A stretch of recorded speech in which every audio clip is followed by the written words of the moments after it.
बिस्मिल्लाहिर्रहमानिर्रहीम। स्टूडेंट, आज हम पढ़ेंगे चैप्टर नंबर 4 क्वाड्रेटिक इक्वेशन। तो बच्चों, इक्वेशंस का मतलब होता है मसावात। मसावात अरबी ज़ुबान का लफ्ज़ है जिसका मतलब है बराबरी। अब मैथ में बराबरी के लिए हम ये साइन यूज़ करेंगे। ये बराबरी की अलामत है टू पैरेलल लाइंस। जैसे हम कहते हैं 2 is equal to 2, 3 is equal to 3, 1/2 is equal to 1/2।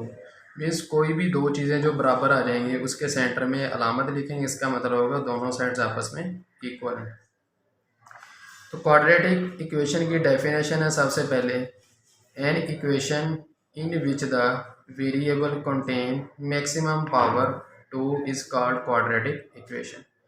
Equation मसावात, वेरिएबल मीन्स वेरिएबल दो वर्ड्स का सम है। जैसे हम लिखते हैं वेरी एंड एबल। वेरी का मतलब होता है तब्दील होना और एबल का मतलब है काबल। इसका मतलब ये हुआ कि ऐसी चीज़ जो बदलने के काबल हो। रोज़मर्रा ज़िंदगी में अगर देखें तो वेरिएबल्स की हमें बहुत से मसाले मिल जाती हैं। जैसे टेम्परेचर है सूरज का, वेरिएबल क्वांटिटी है, क्योंकि सुबह जब सूरज निकलता है उसका टेम्परेचर कुछ और होता है, दोपहर टाइम कुछ और, शाम को कुछ और हो जाता है। इसी तरह एज ऑफ ह्यूमन है, इंसान की ज़िंदगी है, उसकी उम्र और हाइट ऑफ ट्री मिल जाती है हमें, जो लम्हा बलम्हा बढ़ रही है बल्कि कम नहीं हो रही, बदल रही है। मीन्स बदलना मकसद है इधर। वेरिएबल ऐसी मिकदार जो बदलने के काबल हो, उसको क्या बोलेंगे? वेरिएबल। अब पावर आएगी, मीन्स ताकत उसकी दो होगी मैक्सिमम। डेफिनेशन हमने पढ़ लिया, N equation in which the variable contain maximum power 2 is called quadratic equation, कि ऐसी मसावात जिसमें मुतगय्यर की ज़्यादा से ज़्यादा पावर 2 हो, क्वाड्रेटिक इक्वेशन कहलाती है। लेकिन उसको मैथमेटिकल भी देखना है कि वो किस तरह लिखी होगी, उसकी पहचान क्या होगी। तो उसकी स्टैंडर्ड फॉर्म हमारे पास मेरी शक्ल आती है, ax² plus bx plus c is equal to 0। अब देखें इधर, इसमें वेरिएबल x आ रहा है और इसकी मैक्सिमम पावर आ रही है 2। हम हमेशा इक्वेशंस का नाम उसकी मैक्सिमम पावर से चेक करते हैं। इसमें 1 पावर वाला भी वेरिएबल मौजूद है, लेकिन हमने मैक्सिमम पावर को चेक करना है। जितनी मैक्सिमम पावर होगी वही उस इक्वेशन का नाम उसी से जज होगा। अगर 2 आ जाए तो वो क्वाड्रेटिक इक्वेशन बन जाती है। सिमिलरली अगर मैक्सिमम पावर 3 आ जाए तो हमारे पास क्यूबिक इक्वेशन बन जाएगी। इसी तरह अगर मैक्सिमम पावर 1 आ जाए तो वो लीनियर इक्वेशन आ जाएगी। मीन्स अगर स्क्वायर रूट आ जाए, मैक्सिमम पावर 1/2 जिसको हम कहते हैं, तो वो आपके पास रेडिकल इक्वेशन बन जाएगी। इसी तरह अगर 4 आ जाए तो बाई क्वाड्रेटिक बन जाएगी।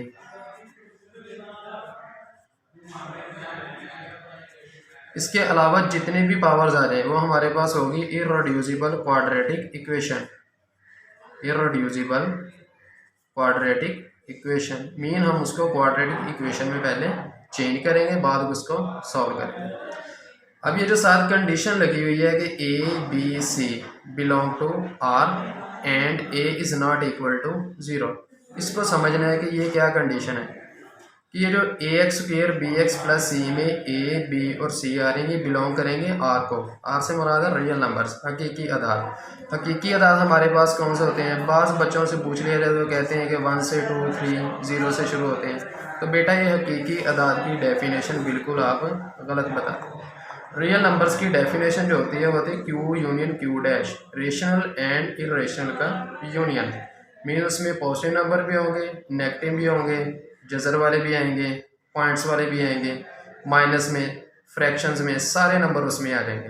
तो ये A, B और C की जगह पे कोई भी रियल नंबर आ सकता है। अब देखें, साथ वो कह रहा है कि A is not equal to 0। पीछे उसने कहा था A, B, C की जगह कोई भी रियल नंबर है, लेकिन साथ ही बता दिया कि A 0 नहीं हो सकता, ना कि 0 भी तो रियल नंबर है। तो हम देखते हैं कि A की जगह 0 क्यों नहीं आ सकता।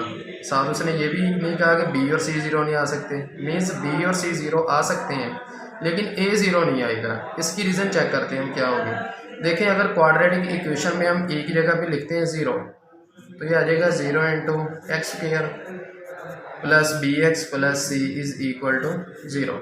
तो 0 multiply something is equal to 0, तो इक्वेशन हमारे पास आएगी bx plus c is equal to 0। देखो बच्चे, अगर a 0 होता है तो हमारे पास जो इक्वेशन बनेगी वो बनेगी bx plus c is equal to 0। तो इसमें मैक्सिमम पावर आ रही है 1, तो ये क्वाड्रेटिक इक्वेशन नहीं रहेगी बल्कि लीनियर इक्वेशन बनेगी, क्योंकि जिसमें मैक्सिमम पावर 1 आ जाए वो लीनियर इक्वेशन होती है। तो इससे हमें लीनियर इक्वेशन की डेफिनेशन भी मिल सकती है कि if we put a is equal to 0 in quadratic equation we get linear equation bx plus c is equal to 0। कि अगर क्वाड्रेटिक इक्वेशन में a जो कांस्टेंट है वो 0 हो जाए तो बाकी हमारे पास लीनियर इक्वेशन हासिल होती है। अब इसमें b और c बिलोंग टू r करें। सिमिलरली अब हम ये चेक करते हैं कि अगर a 0 था तो ये लीनियर इक्वेशन बनती है, अगर b 0 हो जाए फिर हमारे पास कौन सी इक्वेशन आती है। जब b 0 होगा तो b वाली टर्म इसमें से ख़त्म हो जाएगी, तो बाकी बनेगा ax square plus c is equal to 0। तो ये हमारे पास देखें प्योर क्वाड्रेटिक इक्वेशन बन गई है, जिसमें सिर्फ मैक्सिमम पावर 2 ही है, 1 पावर वाला वेरिएबल इसमें से एलिमिनेट हो गया, ख़त्म हो गया।